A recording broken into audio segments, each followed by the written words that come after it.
वाहिगुरु जी का खालसा वाहिगुरु जी की फतेह। गुरु प्यारे गुरु सवारे सत्संगी जनों,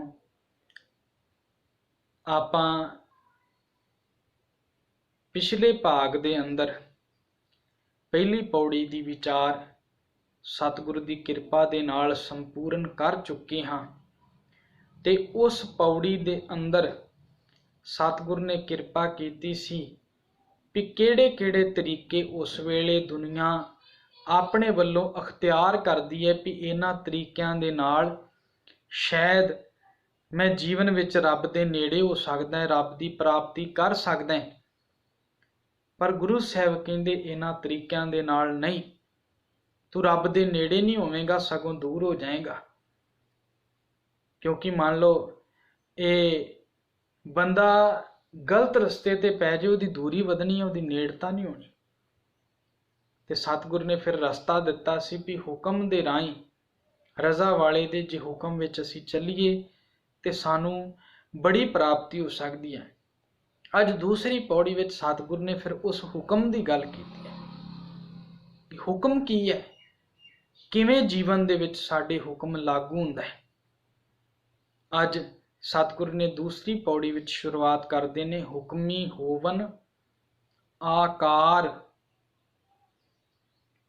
जिन्ने भी आकार ने उस हुक्मी दे हुक्म विच ये आकार बनते पे ने।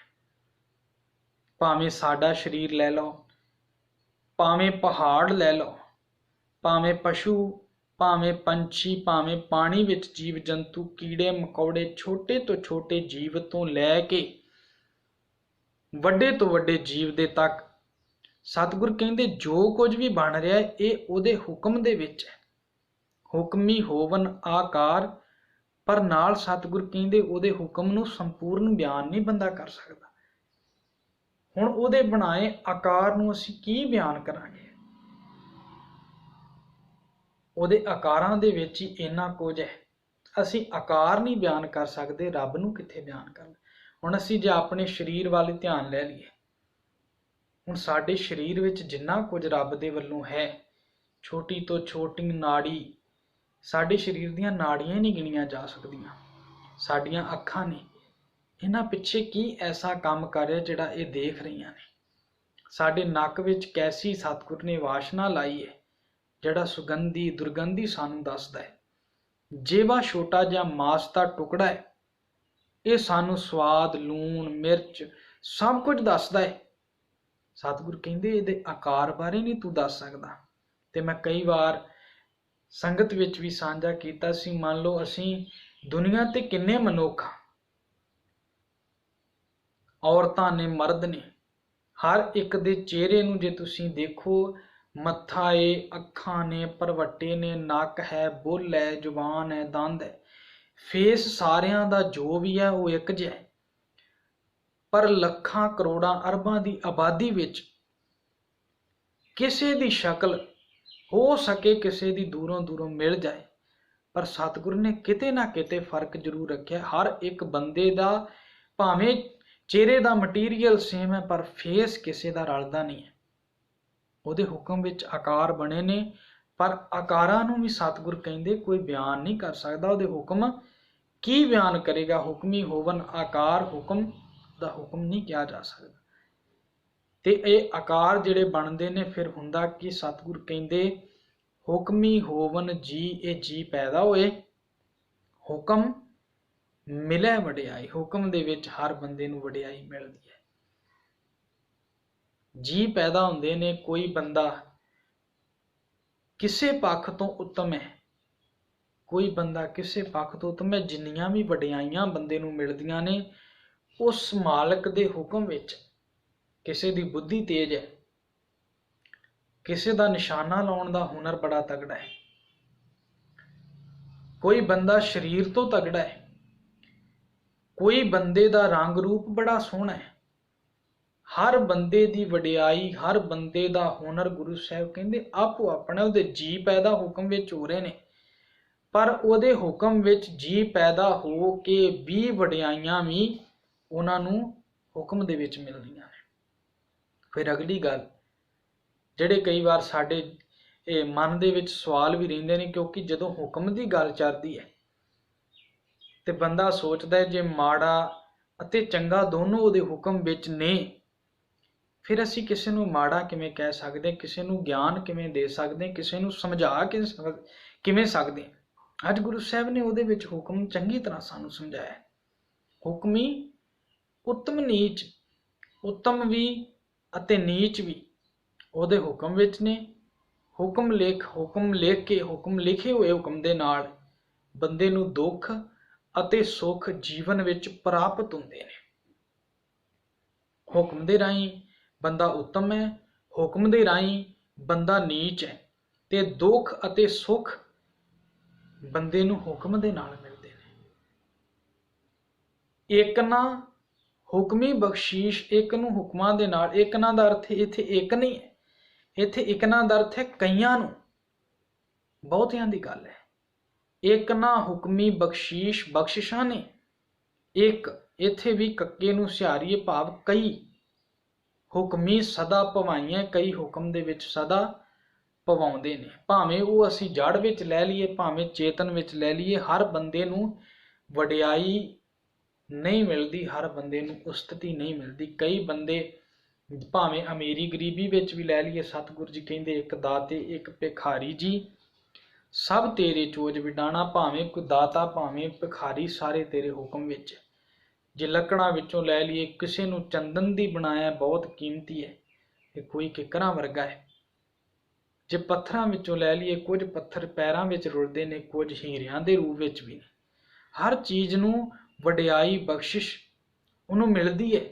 ਤੇ ਦੂਸਰੀ ਗੱਲ, ਜਿਹੜੇ ਭਵਾਏ ਜਾਂਦੇ ਨੇ, ਜਿਹਨੂੰ ਅਸੀਂ ਪੜ੍ਹਦੇ ਹਾਂ ਮਰ ਮਰ ਜਮ ਜਮ ਮਰੈ, ਮਰੈ ਫਿਰ ਜੰਮੈ, ਬਹੁਤ ਸਜਾਏ ਪਿਆ ਦੇਸ਼ ਲੰਮੈ। ਜਨਮ ਮਰਨ ਦਾ ਗੇੜਾ ਵੀ ਉਹਦੇ ਹੁਕਮ ਵਿੱਚ ਬਣਦਾ ਹੈ। ਹੁਕਮੈ ਅੰਦਰ ਸਭ ਕੁਝ, ਸਾਰਾ ਕੁਝ ਉਹਦੇ ਹੁਕਮ ਦੇ ਵਿੱਚ ਹੈ। ਬਾਹਰ ਹੁਕਮ ਨਾ ਕੋਈ, ਹੁਕਮ ਤੋਂ ਬਾਹਰ ਕੁਝ ਵੀ ਜਿਹੜਾ ਵਰਤਾਰਾ ਨਹੀਂ ਵਰਤ ਰਿਹਾ। ਨਾਨਕ ਹੈ ਨਾਨਕ ਹੁਕਮੈ ਜੇ ਬੁਝੈ ਤਾਂ ਹਉਮੈ ਕਹੈ ਨਾ ਕੋਈ। ਫਿਰ ਬੰਦਾ ਹੰਕਾਰ ਦੇ ਵਿੱਚ ਨਹੀਂ ਆਉਂਦਾ ਜੇ ਉਹਦੇ ਹੁਕਮ ਦੀ ਸਮਝ ਲੱਗ ਜਾਏ। ਹੁਣ ਇਹ ਪੌੜੀ ਜਦੋਂ ਅਸੀਂ ਪੜ੍ਹਦੇ ਹਾਂ, ਇਹ ਪੌੜੀ ਪੜ੍ਹ ਕੇ ਕਈ ਵਾਰ ਬੰਦਾ ਮਨ ਵਿੱਚ ਸੋਚਦਾ ਹੈ ਕਿ ਜੇ ਸਾਰਾ ਕੁਝ ਹੁਕਮ ਦੇ ਵਿੱਚ ਹੈ ਤੇ ਫਿਰ ਬੰਦਾ ਨੀਚ ਅਤੇ ਉੱਤਮ ਕਿਵੇਂ ਹੋ ਗਿਆ, ਮਾੜਾ ਚੰਗਾ ਕਿਵੇਂ ਹੋ ਗਿਆ, ਕਰਮਾਂ ਦਾ ਕੀ ਹਿਸਾਬ ਕਿਤਾਬ ਰਹਿ ਗਿਆ। ਪਰ ਇੱਥੇ ਸਤਿਗੁਰੂ ਨੇ ਕਰਮਾਂ ਦੀ ਗੱਲ ਨਹੀਂ ਕੀਤੀ। ਤੁਸੀਂ ਸਾਰੀ ਪੌੜੀ ਪੜ੍ਹੋਗੇ, ਕਰਮਾਂ ਦੀ ਗੱਲ ਕਿਤੇ ਵੀ ਨਹੀਂ ਹੋ ਰਹੀ। ਇੱਥੇ ਆਕਾਰ ਪੈਦਾ ਹੋ ਰਹੇ ਨੇ, ਜੀ ਪੈਦਾ ਹੋ ਰਹੇ ਨੇ, ਵਡਿਆਈਆਂ ਮਿਲ ਰਹੀਆਂ ਨੇ, ਕੋਈ ਨੀਵਾਂ ਬਣ ਜਾਂਦਾ ਹੈ, ਕੋਈ ਉੱਤਮ ਬਣ ਜਾਂਦਾ ਹੈ। ਸਤਿਗੁਰੂ ਨੇ ਇਹ ਉਹਦੇ ਹੁਕਮ ਵਿੱਚ ਨੇ, ਇਹ ਦੁਨੀਆ ਦੀ ਗੱਲ ਚੱਲ ਰਹੀ ਹੈ। ਪਰ ਸਤਿਗੁਰੂ ਨੇ ਜਦੋਂ ਕਰਮਾਂ ਦੀ ਗੱਲ ਕੀਤੀ, ਗੁਰਬਾਣੀ ਨੇ ਕਰਮਾਂ ਦੇ ਬੰਧਨ ਵਿੱਚ ਨਹੀਂ ਬੰਦੇ ਨੂੰ ਰੱਖਿਆ। ਕਰਮ ਬੰਦੇ ਦੇ ਆਪਣੇ ਨੇ, ਕਰਮ ਬੰਦੇ ਨੇ ਆਪਣੇ ਤੌਰ ਤੇ ਕਰਨੇ ਨੇ, ਪਰ ਉਹ ਕਰਮਾਂ ਦਾ ਜਿਹੜਾ ਫਲ ਹੈ, ਫਲ ਬੰਦੇ ਨੂੰ ਕਰਮਾਂ ਦੇ ਮੁਤਾਬਕ ਮਿਲਣਾ, ਉਹ ਰੱਬ ਨੇ ਦੇਣਾ। ਜਿਵੇਂ ਅਸੀਂ ਇਹ ਗੁਰਬਾਣੀ ਵਿੱਚ ਦੋ ਚੀਜ਼ਾਂ ਜੋ ਤੁਸੀਂ ਬਹੁਤ ਜ਼ਿਆਦਾ ਪੜ੍ਹੋਗੇ, ਇੱਕ ਗੁਰਬਾਣੀ ਨੇ ਬਚਨ ਕੀਤਾ ਵੀ ਉਦਮ, ਤੇ ਦੂਸਰਾ ਬਚਨ ਗੁਰਬਾਣੀ ਵਿੱਚ ਆਉਂਦਾ ਹੈ ਅਰਦਾਸ। ਕਬੀਰ ਕਾਰਨ ਬਪੁਰਾ ਕਿਆ ਕਰੇ, ਜੋ ਰਾਮ ਨਾ ਕਰੇ ਸਹਾਏ। ਕੰਮ ਬੰਦਾ ਕੀ ਕਰੇਗਾ ਜੇ ਰੱਬ ਸਹਾਇਤਾ ਨਹੀਂ ਕਰੇਗਾ। ਇੱਥੇ ਹੁਣ ਥੋੜਾ ਜਿਹਾ ਸਾਨੂੰ ਹੁਕਮ ਦੀ ਸਮਝ ਲੱਗੇਗੀ। ਕਾਰਨ ਬਪੁਰਾ ਕਿਆ ਕਰੇ, ਜੋ ਰਾਮ ਨਾ ਕਰੇ ਸਹਾਏ। ਜਿਹ ਜਿਹ ਡਾਲੀ ਪੱਗ ਧਰੋਂ, ਸੋਈ ਮੁਰ ਮੁਰ ਜਾਏ। ਪੱਗ ਦਾ ਅਰਥ ਹੈ ਪੈਰ, ਡਾਲੀ ਦਾ ਅਰਥ ਹੈ ਟਾਹਣ। ਮੰਨ ਲਓ ਬੰਦਾ ਦਰਖਤ ਤੇ ਚੜ੍ਹਦਾ ਹੈ। ਹੁਣ ਦਰਖਤ ਤੇ ਬੰਦੇ ਨੇ ਆਪਣੀ ਉਦਮ ਦੇ ਨਾਲ ਚੜ੍ਹਨਾ ਹੈ, ਪਰ ਜੇ ਉਸ ਉਦਮ ਦੇ ਨਾਲ ਦਾਤੇ ਦੀ ਕਿਰਪਾ ਨਾ ਹੋਵੇਗੀ ਤੇ ਰੁੱਖ ਤੇ ਬੰਦਾ ਨਹੀਂ ਚੜ੍ਹੇਗਾ।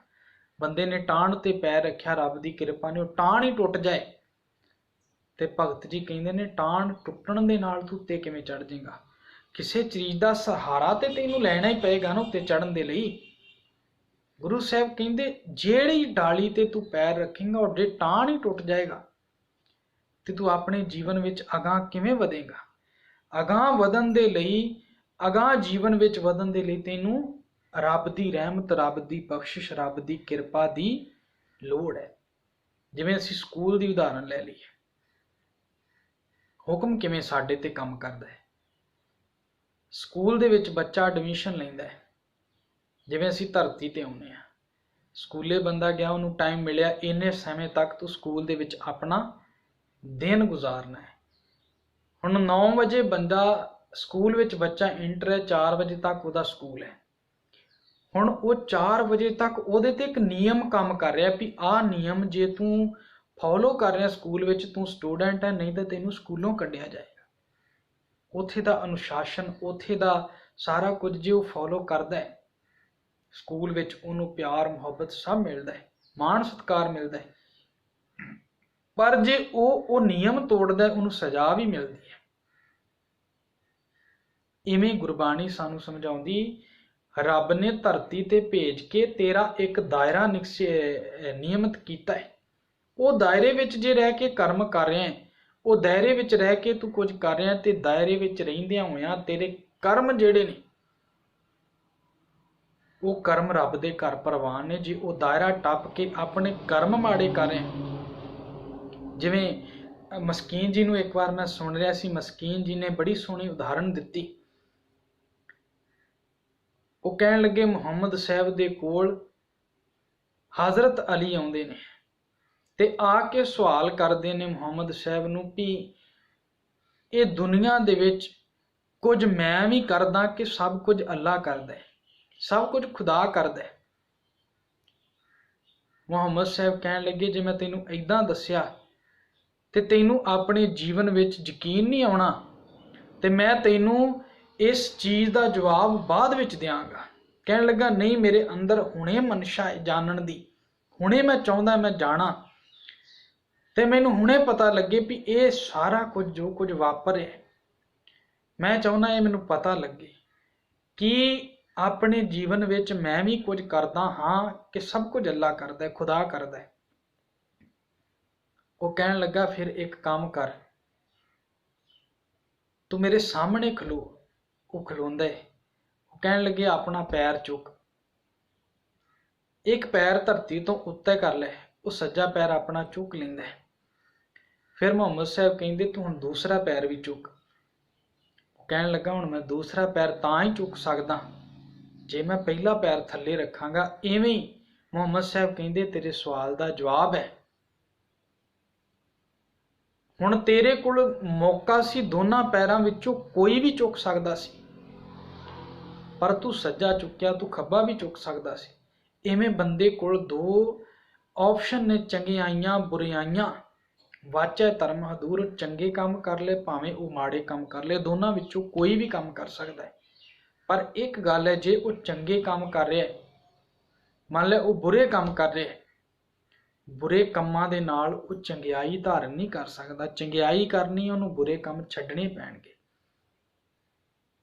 ਜਿਵੇਂ ਸਾਹਿਬ ਕਹਿੰਦੇ, ਵਸਤੂ ਅੰਦਰ ਵਸਤ ਸਮਾਵੈ, ਦੂਜੀ ਹੋਵੇ ਪਾਸ। ਭਾਂਡੇ ਵਿੱਚ ਜੇ ਪਾਣੀ ਪਹਿਲਾਂ ਹੀ ਭਰਿਆ ਪਿਆ, ਉਹਦੇ ਵਿੱਚ ਹੋਰ ਵਸਤੂ ਪਾਉਣ ਦੇ ਲਈ ਤੈਨੂੰ ਭਾਂਡਾ ਖਾਲੀ ਕਰਨਾ ਪਏਗਾ। ਇਵੇਂ ਸਾਡੇ ਕੋਲੋਂ ਇਹ ਜ਼ਰੂਰ ਹੈ, ਹੁਕਮ ਸਾਰਾ ਸਾਡੇ ਤੇ ਵਰਤ ਰਿਹਾ ਹੈ, ਪਰ ਇਹ ਵਰਤਾਰੇ ਵਿੱਚ ਵੀ ਗੁਰੂ ਸਾਹਿਬ ਨੇ ਸਾਨੂੰ ਸਮਝਾਇਆ, ਰੱਬ ਵੱਲੋਂ ਸਾਨੂੰ ਇਹ ਛੂਟ ਹੈ ਕਿ ਅਸੀਂ ਇਸ ਛੂਟ ਦੇ ਵਿੱਚ, ਇਹ ਸਾਰੇ ਵਰਤਾਰੇ ਦੇ ਵਿੱਚ ਕਰਮਾਂ ਪ੍ਰਤੀ ਆਪਣੇ ਆਜ਼ਾਦ ਹਾਂ। ਜਨਮ ਹੁਕਮ ਵਿੱਚ ਹੈ, ਮੌਤ ਹੁਕਮ ਵਿੱਚ ਹੈ, ਵਡਿਆਈਆਂ, ਉੱਤਮਤਾ, ਨੀਚਤਾ, ਬਖਸ਼ਿਸ਼ਾਂ, ਸਾਰਾ ਕੁਝ ਹੁਕਮ ਵਿੱਚ ਹੈ। ਪਰ ਇਹ ਹੁਕਮ ਉਦੋਂ ਲਾਗੂ ਹੁੰਦਾ ਹੈ ਜਦੋਂ ਸਾਡੇ ਕਰਮ ਲੱਗਦੇ ਨੇ। ਕਰਮ ਮਾੜੇ ਨੇ, ਮਾੜੇ ਕਰਮਾਂ ਮੁਤਾਬਕ ਸਾਨੂੰ ਫਲ ਮਿਲਦਾ ਹੈ। ਕਰਮ ਚੰਗੇ ਨੇ, ਚੰਗੇ ਕਰਮਾਂ ਮੁਤਾਬਕ ਸਾਨੂੰ ਫਲ ਮਿਲਦਾ ਹੈ। ਹੁਣ ਇੱਥੇ ਸਤਿਗੁਰੂ ਨੇ ਸਾਨੂੰ ਹੁਕਮ ਦੀ ਗੱਲ ਸਮਝਾਈ ਵੀ ਜੇ ਬੰਦਾ ਹੁਕਮ ਸਮਝ ਜੇ, ਜਨਮ ਤੋਂ ਲੈ ਕੇ ਮੌਤ ਤੱਕ ਜੋ ਮਿਲਣਾ ਹੈ, ਜੋ ਹੋਣਾ ਹੈ ਸਾਡੇ ਨਾਲ ਦੁਨੀਆ ਤੇ ਵਾਪਰਿਆ, ਇਹ ਉਹ ਦਾਤੇ ਦੀ ਕਿਰਪਾ ਨੇ। ਬੰਦਾ ਹੰਕਾਰ ਕਾਹਦਾ ਕਰੇਗਾ ਜਦੋਂ ਹੈ ਹੀ ਕੁਝ ਨਹੀਂ। ਜਦੋਂ ਇਹ ਸਮਝ ਲੱਗ ਗਈ ਸਾਰਾ ਕੁਝ ਹੁਕਮ ਹੀ ਹੈ, ਇੱਕ ਸ਼ਕਤੀ ਵਰਤ ਰਹੀ ਹੈ, ਤੇ ਉਹ ਸ਼ਕਤੀ ਵਰਤਦੀ ਵਿੱਚ ਅਸੀਂ ਕਾਹਦਾ ਹੰਕਾਰ ਕਰਾਂਗੇ। ਹੰਕਾਰ ਵੀ ਉਦੋਂ ਹੀ ਜਦੋਂ ਅਸੀਂ ਆਪਣੇ ਆਪ ਨੂੰ ਸਮਝਦੇ ਹਾਂ। ਜਬ ਹਮ ਹੋਤੇ, ਜਦੋਂ ਅਸੀਂ ਹਾਂ, ਤਬ ਤੂੰ ਨਹੀਂ, ਉਦੋਂ ਤੂੰ ਕਿੱਥੋਂ ਆਏਗਾ। ਰੱਬ ਨਹੀਂ ਆਏਗਾ ਜਦੋਂ ਹੰਕਾਰ ਹੈ। जब हम होते तब तू नाही, अब तू ही मैं नाही, अनल अखम जैसे लहर में ओदत जल केवल जल माई। उदो जल ताए जे लहरां समझण भी असीं अलग हाँ, पर है तो लहरां दा रूप ही है ना जी। इसे करके सतगुरु जी कहते ने तेरे कोल कर्मां दी ऑप्शन है, हुक्म सारा वरत रहा पर तेरे कर्मां प्रति तू आजाद है। ਇਹ ਪੌੜੀ ਵਿੱਚ ਸਤਿਗੁਰ ਨੇ ਹੁਕਮ ਦੀ ਬਖਸ਼ਿਸ਼ ਸਾਨੂੰ ਸਮਝਾਈ ਹੈ। ਕੱਲ ਰੋਜ਼ ਆਪਾਂ ਅਗਲੀ ਪੌੜੀ ਦੀ ਵਿਚਾਰ ਕਰਾਂਗੇ। ਬੇਅੰਤ ਪ੍ਰਕਾਰ ਦੀਆਂ ਭੁੱਲਾਂ ਬਖਸ਼ ਲੈਣੀਆਂ। ਫਤਿਹ ਬੁਲਾਓ। ਵਾਹਿਗੁਰੂ ਜੀ ਕਾ ਖਾਲਸਾ, ਵਾਹਿਗੁਰੂ ਜੀ ਕੀ ਫਤਿਹ।